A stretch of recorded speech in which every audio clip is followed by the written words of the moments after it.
Bismillahirrahmanirrahim. Raditu billahi rabba wa bil islami dina wa bi Muhammadin nabiyyan wa rasula. Rabbi zidni ilma warzuqni fahma. Amin.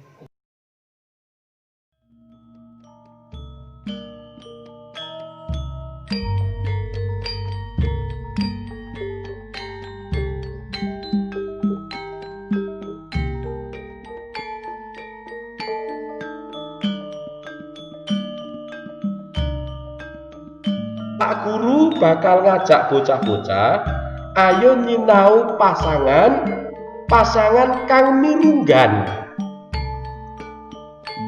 Mirunggan kuwi basa Indonesianya khusus pasangan yang spesial sing mirunggan. Apa wae sing mirunggan? Sing mirunggan yaiku pasangan siji. Apa iki? Pasangan ho. Nah, pasangan apa? Siapa? Ya, pasangan so. Lajeng pasangan po. Nah, gini yo pasangan ho, so lan po iki mirunggan.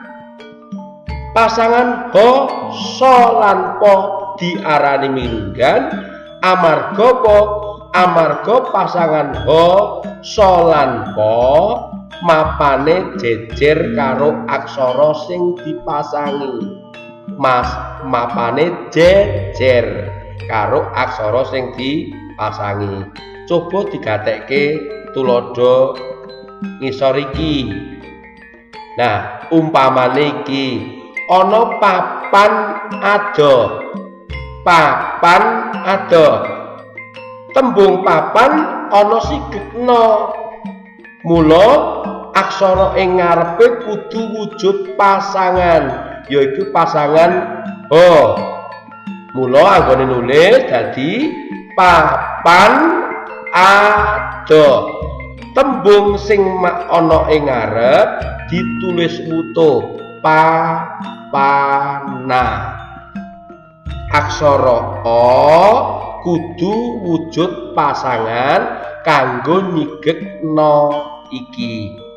Ya, papan ado. Anak sapi. Coba dikatekke anak sapi. Pasanganipun so jejer kalian aksaranipun. Wit pari. Wit pari. Ya, wit pari. Wulunipun kirang ageng, kurang gede wulune jeng wulu kutuk dudu wulu mentok dadi cilik.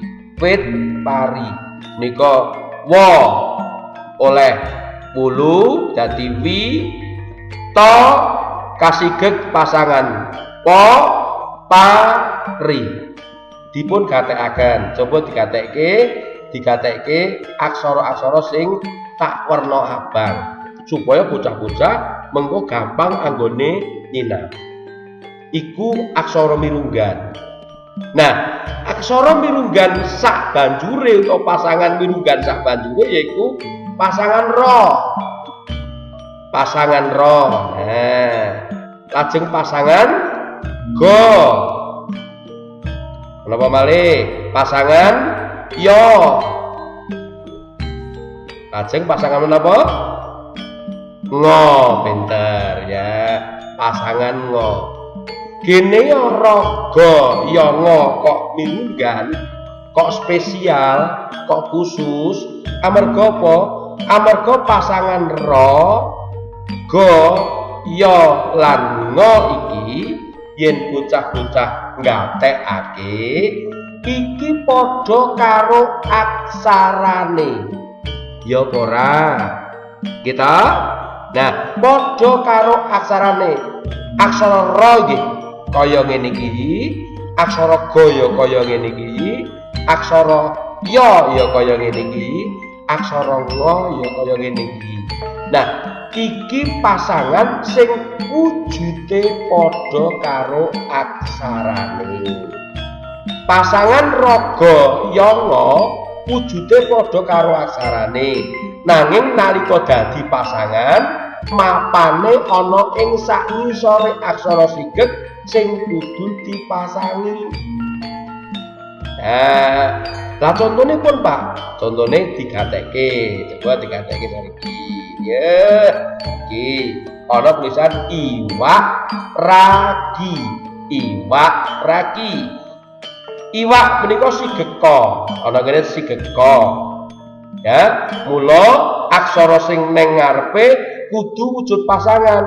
Mula tulis iwaka, ya iwaka disigek ro dadi iwak ragi. Dikatekke pasangane ro ana ing ngisor ning wujude kaya aksara ra.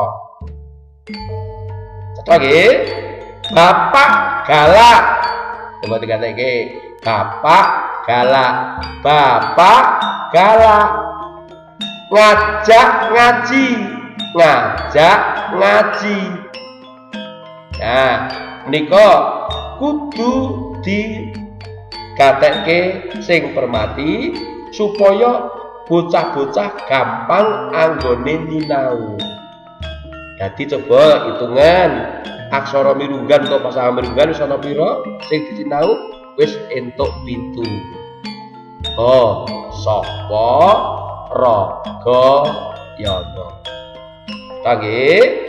Nah, sak banjure bocah-bocah, sak banjure ana pasangan mirunggan meneh. Yaiku apa? Yaiku pasangan lo. Pasangan lo.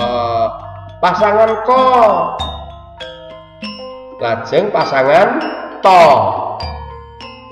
Nah, pitakonku gene ya iku mirunggan.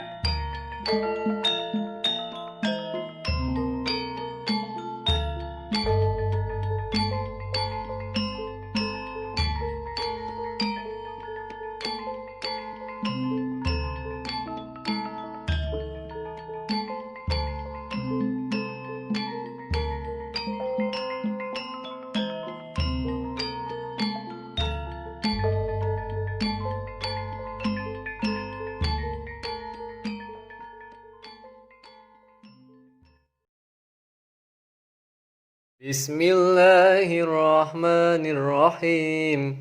Subhanakallahumma wa bihamdika asyhadu an la ilaha illa anta astaghfiruka wa atubu ilaik. Amin amin ya rabbal alamin.